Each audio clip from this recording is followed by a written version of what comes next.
ये कहानी है रामपुर की, जहाँ शीतल और दिवाकर नाम के पति पत्नी रहते थे। दिवाकर शीतल से बहुत प्रेम करता था।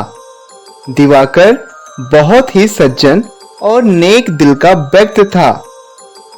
बहुत दिन बाद शीतल एक लड़की को जन्म देती है, लेकिन लड़की के जन्म के तुरंत बाद ही शीतल की मृत्यु हो जाती है। दिवाकर ये सदमा बर्दाश्त नहीं कर पाता है और अपनी बहन कमला से कहता है, लेकर चली जाओ कमला इस लड़की को यहाँ से, मैं इसकी शक्ल भी नहीं देखना चाहता। भैया आप ये क्या बोल रहे हैं? ये आपकी बेटी है। बेटी नहीं, हत्यारिन है ये। इसने मेरी शीतल की जान ली है। भैया ये छोटी सी लड़की जिसने आज ही आँख खोली है, किसी की जान कैसे ले सकती है? ये तो बेचारी अभी अपने हाथ पैर भी नहीं हिला सकती। मैं कुछ नहीं जानता हूँ, मुझे इस लड़की की शक्ल नहीं देखनी है। ठीक है, आप मत देखिएगा इसकी शक्ल, पर मैं आपकी तरह इसे नहीं छोड़ सकती। मैं खुद पालूंगी इस लड़की को। इतना कहकर कमला उस बच्ची को लेकर अपने घर चली जाती है और उस बच्ची का नाम राधिका रखती है। कमला राधिका को बड़े ही प्यार से पालती है। धीरे धीरे राधिका बड़ी हो जाती है और कमला की उम्र घटती जाती है।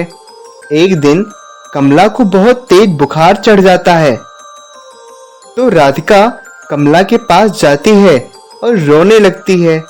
तब कमला कहती है, मत रो बेटा, अब तुम्हें हिम्मत से काम लेना होगा। भगवान के घर से मेरा बुलावा आ गया है, अब मुझे चलना होगा बेटा। नहीं बुआ जी, आप मुझे छोड़कर नहीं जा सकती। मैं अकेली हो जाऊंगी। आपके बिना मैं कैसे रहूंगी? मुझे माफ कर दो बेटा, अब मैं तुम्हारी देखभाल नहीं कर पाऊंगी। इतना कहकर ही कमला के प्राण निकल जाते हैं। अब राधिका अकेले ही उस घर में रहने लगती है।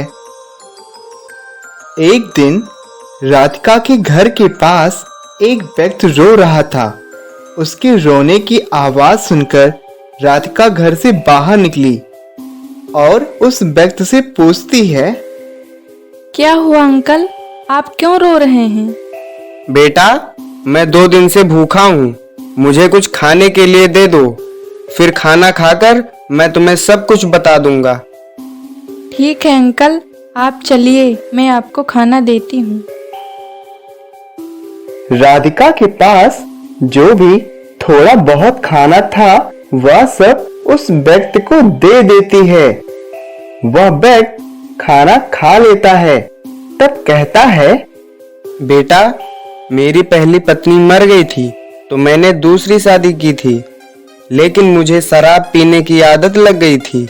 मेरे सारे पैसे खत्म हो गए और इधर उधर भटकने लगा। मैं कई दिनों से भूखा था। मैंने अपने परिवार को बहुत दुख दिया, इसलिए मेरे साथ ऐसा हुआ है। मैं अभी अपने घर भी नहीं जाना चाहता। कोई बात नहीं अंकल, मैं इस घर में अकेली ही रहती हूँ। आप भी मेरे साथ इस घर में रह सकते हैं। राधिका उस व्यक्ति को अपने घर में रहने देती है, पर उसे ये नहीं पता था कि वह व्यक्ति उसका पिता है। दोनों लोग उस घर में रहने लगते हैं। फिर एक दिन वह व्यक्ति राधिका की माँ शीतल की तस्वीर देखता है, तो राधिका से पूछता है, ये तुम्हारी कौन है बेटा? ये मेरी माँ है, बहुत साल पहले मुझे छोड़कर जा चुकी हैं।